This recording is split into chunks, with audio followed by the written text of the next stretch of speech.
Good morning, good afternoon, good evening, folks. Michael Zuber, one rental at a time, back with his good friend Laura Morby. How you doing, Laura? I'm doing great. Awesome. So I hear season number 2 is just right in front of you for your hit TV show. Yeah, we've been taking our producer to the newly purchased homes and getting them excited and making sure that A&E likes them, because that's the other thing too, is like we have to buy like, triple the amount and then let them kind of pick what they want. Let them cherry pick. So Yeah. I have to imagine that having a TV crew follow you around on a project probably delays your in and out. I'm just curious. I mean, it's got to delay Oh, 30 or 45 days, I would think. no. Well, no. I Okay, mean, good. we have to stick to like a crazier timeline. Oh, really? Okay. All So right. they make us move faster because they need to go from, Bing, bing, bing. Okay. hey, we're having you guys show up and look at the property for the first time, to you guys sold the house, and that's like 45 days, which is Oh, crazy. that is pretty So nuts. Okay, cool. yeah, so they push us. I mean, having a filming day at the house obviously makes that timeline even harder. Yeah, sorry. That day's not as productive as it should be, I'm sure. Yeah, because like you have people who are out and working and like installing a can light, and we're like, hey, sorry, you're too loud. Can you get out of here for just a second? Yeah, go have a And lunch break. It's 9:30. that actually happened, and then that's like, that pushes them back, Yeah. half a day for their work, and that's frustrating. It's more frustrating to the crew than anybody else, and then it's frustrating, of course, to us, because we're Yeah. like, oh, A&E, you're still expecting us to do an open house here, and Yeah. okay, sure, let's go faster. Yeah. So Yeah. there Very was cool. a lot of really long days, a lot of overnights to get these done. Yeah, I'm sure. Actually, what I wanted to talk about here is the real estate market, national real estate market. We're going to keep it at that level for Mhm. 2022, right? We're almost done with 2021. I don't know about you, but it felt like a very fast year to me. Oh yeah, flew by. Flew by, right? So Yeah. 2021's over. Let's talk about 2022 real estate market. We'll keep it single family, kind of what you and I play with all the time, Let's do it. and talk about a couple of things. So first off, where do you think prices go next year? Do you think they're up? Let's play over under with Laura. Let's Mhm. say my number is 8% nationally. So real estate values are 8% higher December of next year than today. Does Laura take the over or the under again, nationally speaking? Um, this is so hard because we decided we were going to do Phoenix or national before this video started, and I was going to say that Phoenix might stay the same or go. I mean, sometimes We can do both. It's okay. but nationally, I hope that it doesn't plateau.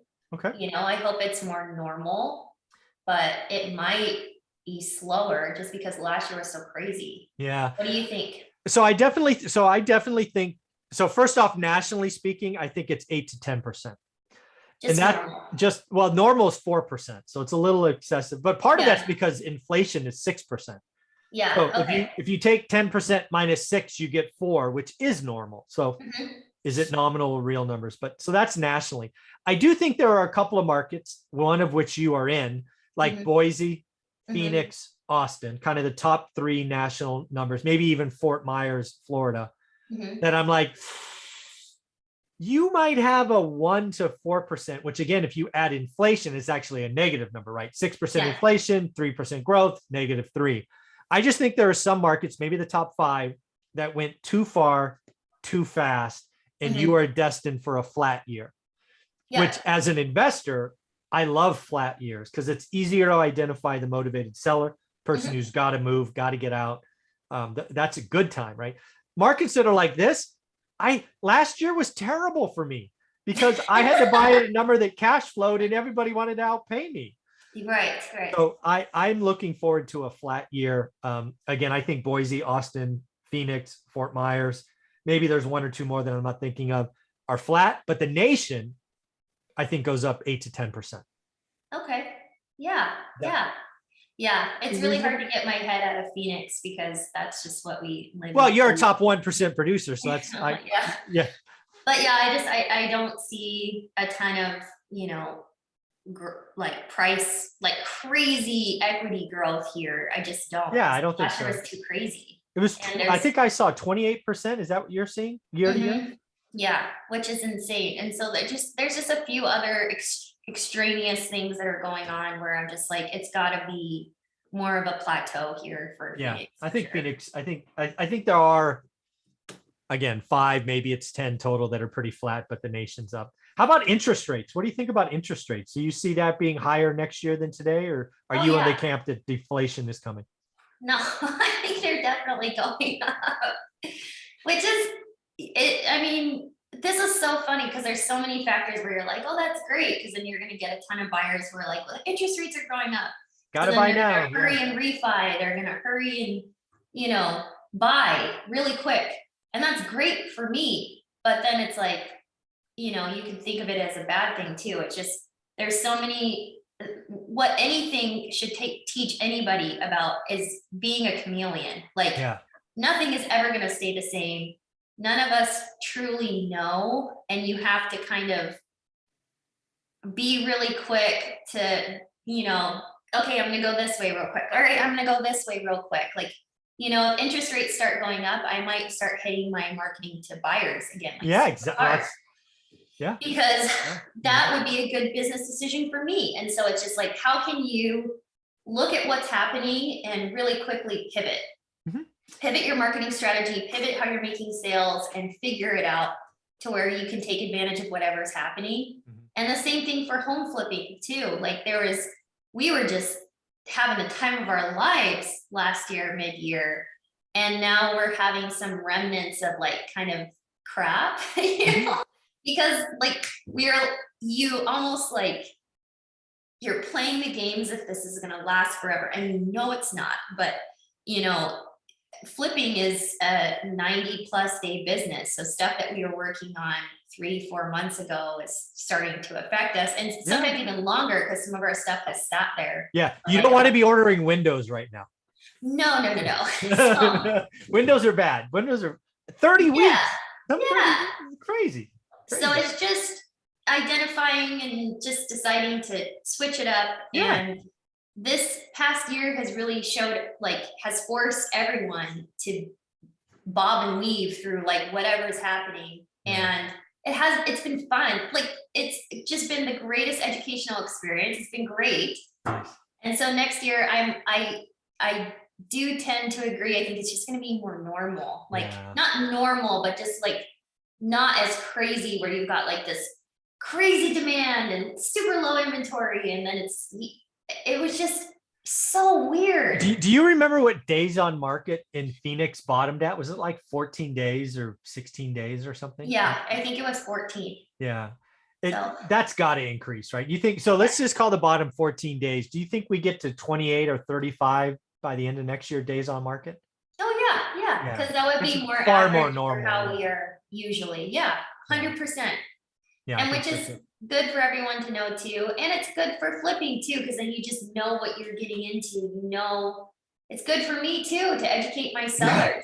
Yeah. That's the other thing too. You that get a was like, chance to breathe. I know, it was so crazy because I was getting traditional retail sellers who were just hearing, you're going to get an offer within an hour of being on the market. And then we got into the fall, you know, and all of a sudden that stopped. And then it was like, what's wrong with you? What's wrong with my house? Like it created this crazy panic. And it's like, this is normal. Like you got an offer after 2 weeks. That's still really great. And it's like, well, I didn't sell my house the first hour. And so you have this, you know, seller that is texting you 15 times a day for 2 weeks because they think their house should sell in the first day. And so it was a lot of educating, and yeah, it was great. I mean, 2021 actually was super fun. I don't have anything bad to say about it. No, I learned agree. a lot. 2021 was an awesome year. I was able to restructure debt. I was able to add a couple of units. It's all good. So let's talk about inventory finally, right? Because I think inventory has been the missing piece. I think in video number 1, we talked about Maricopa County having 7180, I think is the number I wrote down. So 7,000 homes. I think nationally speaking, we're at 1.3 million homes. So let's talk about national, and then if we want, we can go to Scottsdale or Phoenix. So nationally, if we are at 1.3 million, do you think we get back up to 1.8? So add an extra 500,000 homes by the end of next year? What do you think? I hope so. I mean, me too. I hope so, because that was the what started the craziness. So I hope so. Hmm. Um, And then how about doubling in your market? Do you think you go from 7 to 14,000 by the end of next year? no. And the reason why is just because I think that there's so many more things that are going on in Phoenix, like people moving here, people who would sell, but then it's like, where do you go? Yeah. You're gonna sell, but then how are you gonna buy something? Like you're gonna go buy something that's maybe not even as nice as what you're leaving. Mhm. It just like the ability to move, and especially if the market stays more normal, Right. like people aren't necessarily going to be incentivized to like sell their house and make these hundreds of thousands of dollars and then go upgrade. Like making a actual stepping stone upgrade as a retail seller, I think is going to be harder. Yeah, And then, especially if interest rates go up, right? Because not only right. you're going from a 2.75 30 year at 400 to a 3.5 at 800. That's a hell of a double hit. Yeah.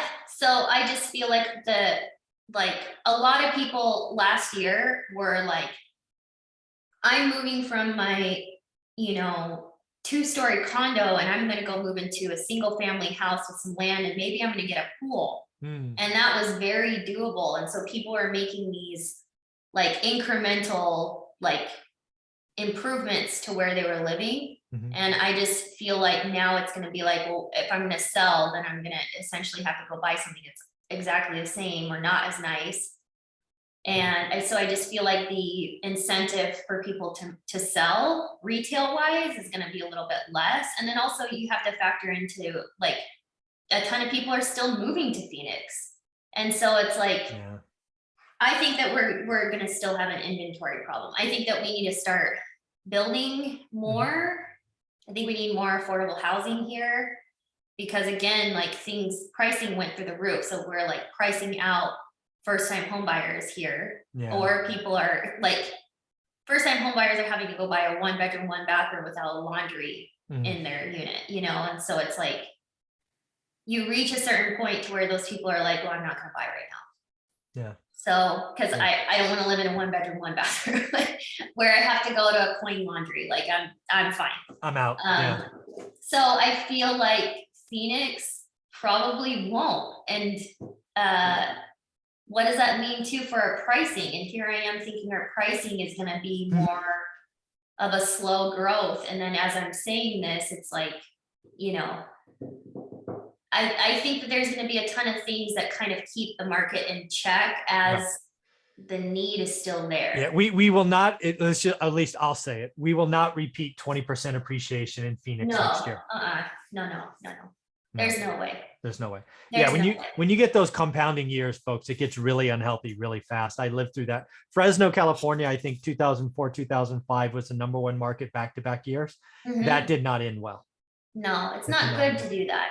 It's just not. And like someone who's like, well, someone who sold their house retail here in Phoenix and paid off their student loan debt and bought a nicer house and was able to upgrade the family car and stuff because of 2021 might be being like, actually, that was really good. And it's not that it could be good for the individual, but as a whole, it's just bad. So, yeah, the market totally as a whole, people as a whole, like the city as a whole, it's just not good to have that keep happening. So if somebody was looking to buy or sell in the Phoenix area, Scottsdale area, can they reach out to you, or are you just too busy being a mom and a TV star? Oh my gosh, they can totally reach out to me. I have an agent who works with me now. Her name's Michelle. So awesome. Michelle and I can definitely handle whatever. And how would you like them to do that? My Instagram probably is the best place, Laura Morby. There you go, Laura Morby. You got to follow the page. We talked about it in episode number 2. If you want to smile and feel good, follow Laura Morby. If you want to buy or sell in Arizona, reach out to Laura Morby. She is an expert, top 1% agent, and a friend of the channel. So thank you very much, Laura. Oh, thank you. Awesome.